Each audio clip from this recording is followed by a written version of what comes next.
Hi everyone, welcome to video number 10.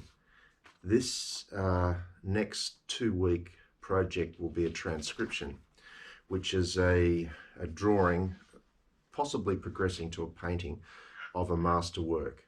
Now, Graham Nixon of the New York Studio School pioneered this technique, and it's a very instructive and useful exercise in connecting with the history of painting, history of drawing, and it gives you an intimate and a direct look at what the old masters were doing, and their drawing technique, their painting technique, and just how good they were, and how much those paintings still speak to us today.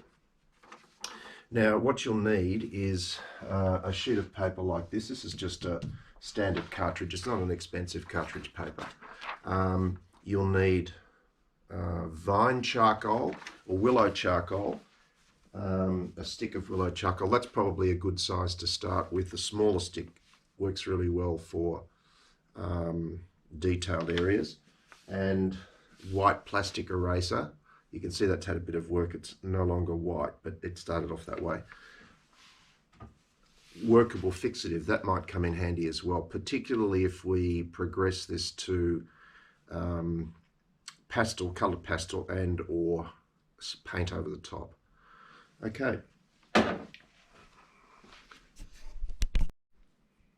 Now, the work I've chosen is this rather fluid and beautiful piece by Tintoretto, Jacopo Tintoretto, Bacchus, Venus and Ariadne, and it's 1576 to 1577. It's a canvas 146 by 167 centimeters.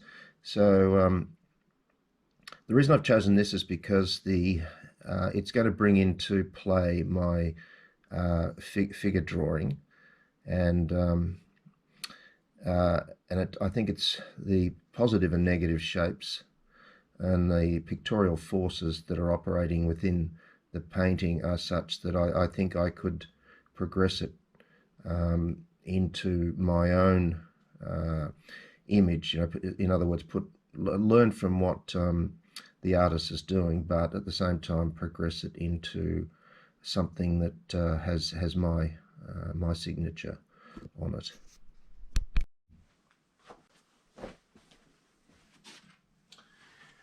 Now, the reproduction that I'm working from is 8 inches across by 7 inches down. So, in other words, with a ratio of 7 units to 8. So I've made my units here 2 centimeters.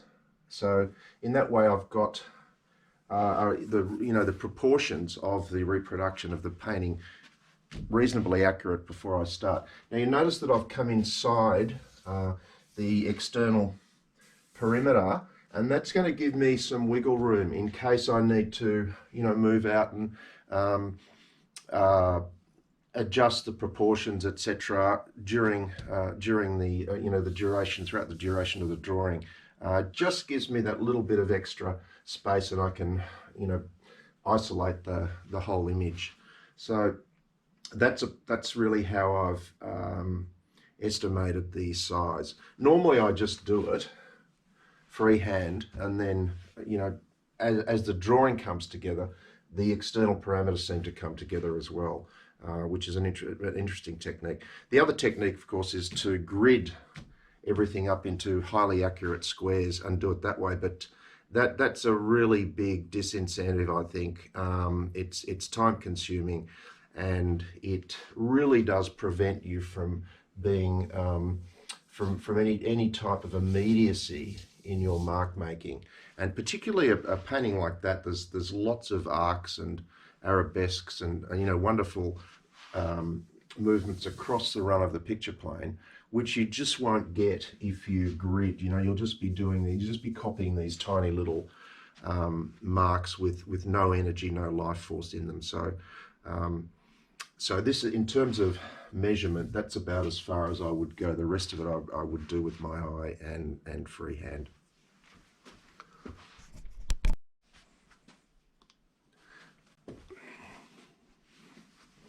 Okay, I've just using the side of a piece of vine charcoal to start with, and I'm just, my touch initially will be very light, and I'm just looking for the major shapes and the major movements, and that's what I'm going to draw first. I'm trying to dissociate from objects and people, clothes, cloth, etc.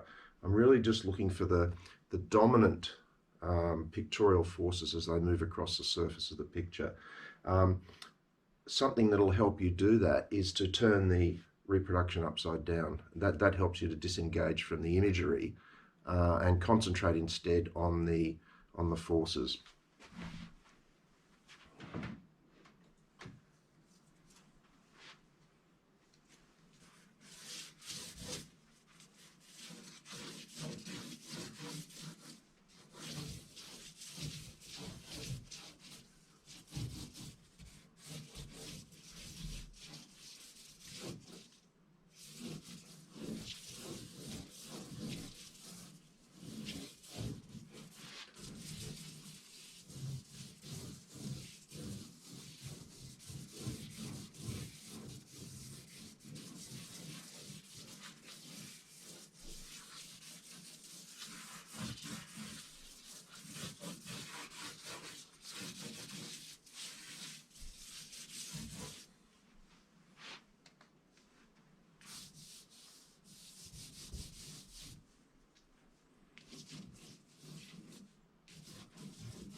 Everything at this stage is just a judgment call, and everything also at this stage is correctable. This is a highly corrective and correctable process, and that's important. And the vine charcoal will allow you to do that. If you choose to use compressed charcoal, on the other hand, it's going to make that process very, very difficult. So I would advise against using compressed charcoal. Save that for until the images are bedded down, and you can use that to get your really dark darks to finish off the picture. But initially you want to be able to rub out and correct, and the vine charcoal will allow you to do that.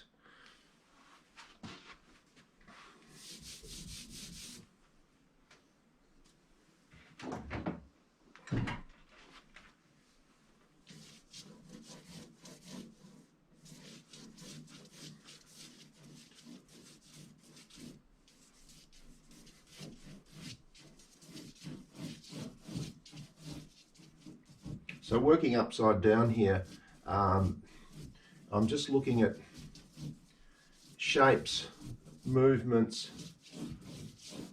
rhythms, basic geometries, not concerned with any fidelity to realism at this stage. Very important.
Don't forget your rubber, very important drawing tool.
Okay, so that's as far as I want to take this at the moment, in its upside down position.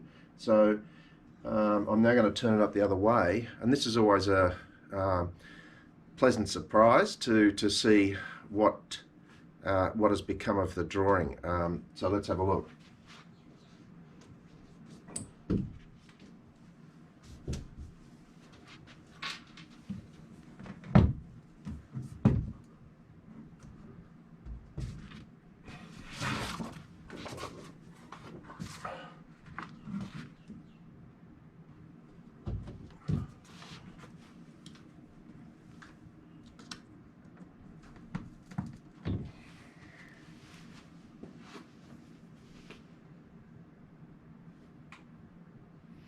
So it's amazing when you, as I said before, when you disengage from the objects and the figures, and by turning it upside down, you're then drawing shape and form, and that's so much, and relationships between the shapes and the forms.